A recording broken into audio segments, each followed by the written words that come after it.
believe this. You a fraud. Oh, I'm a fraud. You scared too? I'm 8. All right. Yo, what's up, everybody? It's Red.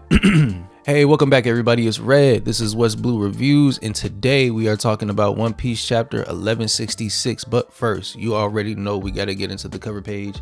This time is a color page dedicated to the success of the Elbaf arc in Oda's eyes. Fantastic colors.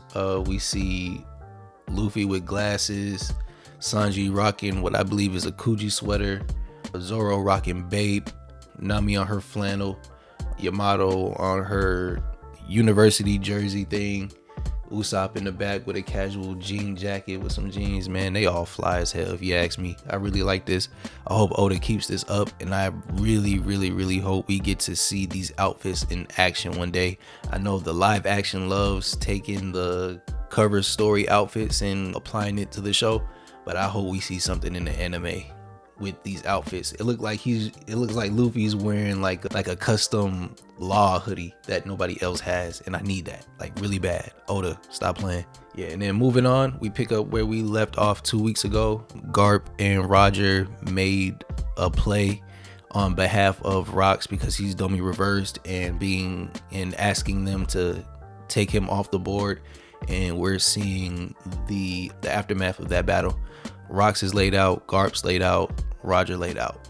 They're all done, but it seems like Rocks was the first to wake back up, and he just wants to thank them for the help, but he can't because as soon as he regains a little bit of consciousness, he sees the bum trio known as the God's Knights approaching, and we see it. Shamrock lifts his sword and takes what we see as the final blow. But knowing Oda, I don't think this is the end of Rocks if we didn't see him get stabbed, because we saw Garp get stabbed and all of that. So I really don't think it's over for Rocks just yet. And once he's off the board, we see Gabon and Rayleigh. They're picking up the slack. They haven't done much, but here they are carrying them both back to their respective ships.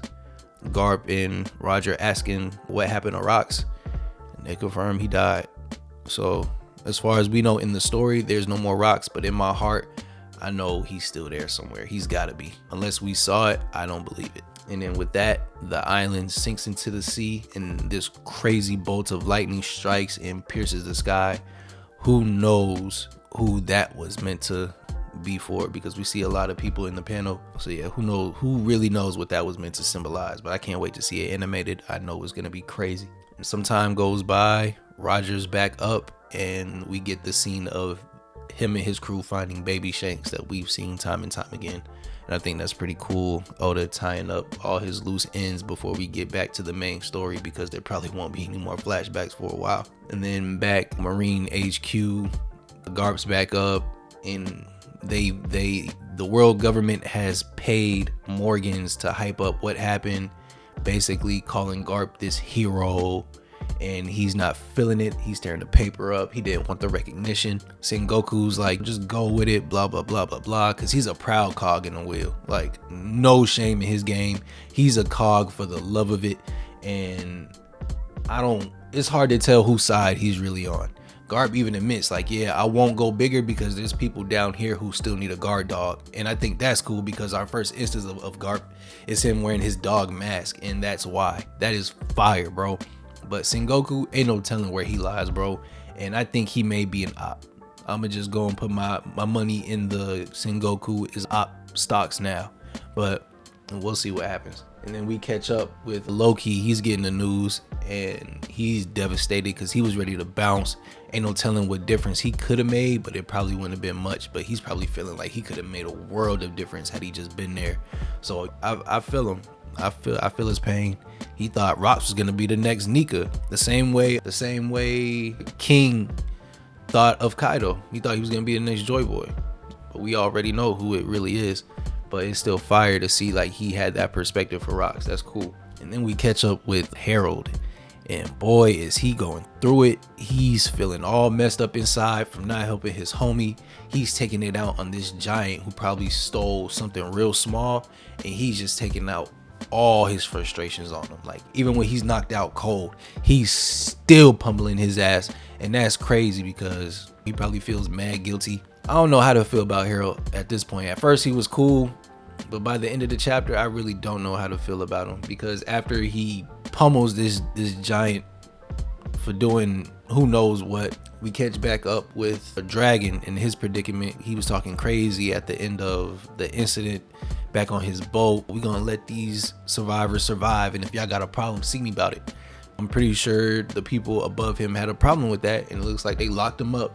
But here's Gart being a real one, coming through, dropping the key for him and bouncing, because they both saw some wild stuff on that island that they both probably still don't understand. So Garp's real for that. I ain't mad at that one bit. But he gets denounced like right there.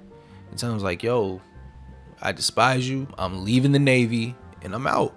Garp's like, all right, I feel you. Here's the key. And never look back. Probably the last time he saw a dragon. That's crazy. And then we see Harold again.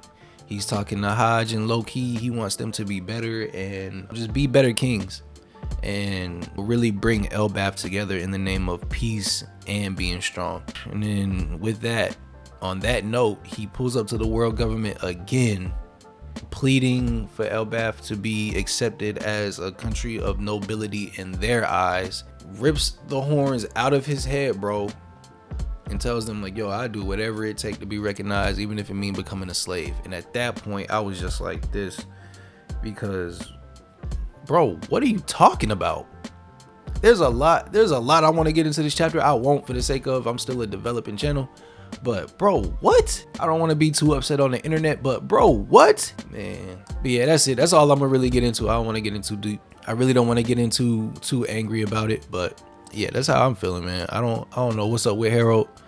Whitebeard, what's up with you, bro? Like, there's no way you let your captain go like that, bro. No way. I'd expect that from Kaido and Big Mom. Like, they mid-dap. Rock's out here mid-curse, crying, pleading with Garp and Roger to take him off the board, bro. And y'all out here piecing up. Whitebeard, what's up with you, bro? I don't know. But yeah, that's chapter 1166. I'm salty, but we'll see where Oda takes the story. Y'all be safe. It's Sunday. Stay blessed. That new episode should be coming out later today, if not now while I'm recording this. It's getting colder, so y'all bundle up, stay warm. If you have a dog, bring them inside, please. Remember to drink water, save your money, save your money, save your money. And I'll see y'all next week. Peace.